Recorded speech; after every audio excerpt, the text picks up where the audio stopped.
To flats, to sandals, my next guest calls the cropped pant the perfect transition piece from winter to spring, since they pair so well with a variety of shoes. In today's Style File, stylist Reachel Bagley will school us in a cropped pants course so that you can wear them in a way that feels flattering to you.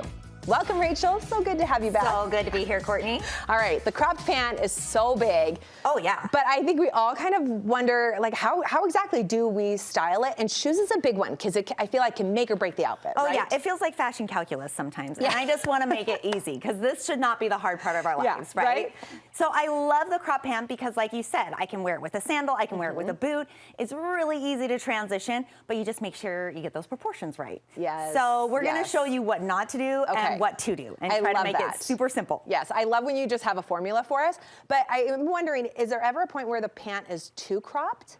Oh, yeah, absolutely. Because right now it's actually running a little longer than it has in the past. So now you can go about mid-ankle, even a little bit under the ankle, as well as above. But before it was like, oh, do not cross, you know, the ankle bone. Yeah. So now we have a little more flexibility just because we have more shapes. Okay, so it's going to make it a little bit easier for maybe some of the short girls. But tall girls, don't worry. They have lots of long lengths, and you can kind of play around with it and see what's most flattering for you. Okay, and there's a few styles that are really popular right now in the cropped pants. So tell me what those are. So one of the first ones that we're gonna just jump right into is the one you're most familiar with. It's a straight, right? So it just, you know, comes straight down from the hips, tapers a little bit at the ankle. Now, what you want to do with those is a structured flat looks great with all of these. So you want something, you not like a croc, right? Like you want something that has like a little bit of boning to it, like a little bit of form to it. What you don't want to do is like a really chunky motorcycle boot. Ooh, yeah. Because not only will it just look off because your bottom will look so heavy, but then your cuffs are going to play around in the wideness of the boot, and it's going to be really uncomfortable. You're going to hate it. So that's what we want to avoid in that scenario. By keeping just a little bit of that ankle visible, then we're going to be able to get all that length and that straightness, and it's just going to feel really smart, really polished, really sophisticated. And you could do a ballet flat, you can do a flat mule, you can do a flat sandal. Any of those work. Just make sure it's nice and neat and polished. Yeah, I love that we have an example here too. We've got the loafers, so like a little structured, and the cropped straight leg with the sweater, the stripe. Now we have it in person. What do you love about this combination? You know what I love about a straight leg is it's not going to go out of style tomorrow, right? Like this has been here for decades. It's going to stay here for decades, right? So classic. So it's really, really classic. It's really, really smart. It can go into work. It can go everywhere. And you don't have to feel like, am I age appropriate? Am I like dressing out of my range? And it's really easy. Once you have a straight, you're going to be able to play, like you don't have to figure out like, am I too wide on the top, too wide on the bottom?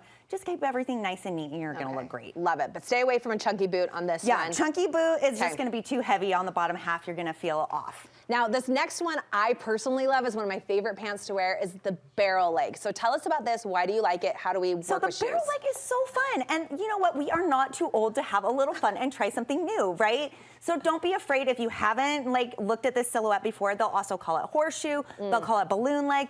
But it is so comfortable, right? Yes. Like it has tons of room through the thigh. It kind of shapes out to the sides and then tapers right back in.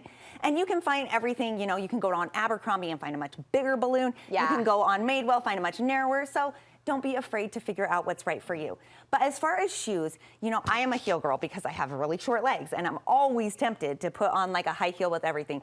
But on this one, I actually wouldn't recommend it. Oh, why not? It's going to end up looking a little bit dated and your cuff is going to catch on the back of a heel or a pump or something like that. Okay. It works a lot better if we have an open back, say a mule or a sling back or any kind of clog. It not only does it help your cuff not tuck into the bottom of your pant leg, but it also is really nice because it just shows a little bit of skin and it's really flattering. Yeah. Okay. Love that. And then the next one is the Demi boot. Yeah, so Demi boot, you know, we all knew these in the 90s, right? Yes. But they had to go all the way down to the floor. Right. The nice thing about the Demi boot is when you walk in the rain, you're not going to have like a totally wet cuff, right? It's still really fun and it balances out that hip line. So I really love how... Oh, another one I might like. Yeah, for sure. Yeah, because I have hips too and I like having that little bit of flair because it just makes me feel curvy and proportionate, right? Now, I love to wear a sneaker. I'm a mom. I'm running around a lot of the time. Please don't be tempted to wear your sports trainers with these. If you put on a Hoka with this, you're just gonna feel schlumpy, okay? Oh, okay, yeah, we don't want the right something one. with a really high profile where the shoe meets the ankle bone, right? We wanna expose a little bit more of the ankle, so you're gonna have a low profile shoe. If you look for things like a court shoe, those all work. And flat forms are great. You can add a little heel there, or you can keep them really So a lot of flat. times the key is getting a little like peek, a little sneak peek Yeah, at the like ankle, you want a little skin. tiny skin. We want a little if skin. we're doing a crop, let's show some Let's skin, do it right? the right way. Okay. Last one. This is more of a wide leg. Yes, so this one is a very wide leg. Yeah. Of course, you can do something more moderate, but the wide leg is really dramatic. This is almost palazzo style. Yeah. And I want to put some height with this because we need to be able to show off that full length. But once again, we got to be careful with our boots, right? If I do a shorter, wide Chelsea boot, once again, my cuff is going to be floating around in the top of that shaft there. So we do not want that. What we want instead is more of a sock booty. So a sock booty that has a nice, narrow, close opening. More fitted is to the gonna ankle. slide underneath okay. the cuff and just feel seamless and effortless. So that love definitely it. works. You could even do a high sneaker, a high top sneaker. It has the same effect. So but cute. Keep it close. Okay, I love the what to do, what not to do. The pictures are so helpful. Rachel, we learned so much from you. Where can we follow along for more? You can find me on cardiganempire.com or on Instagram at cardiganempire as well. Okay, thank you so much. Oh, glad to be here.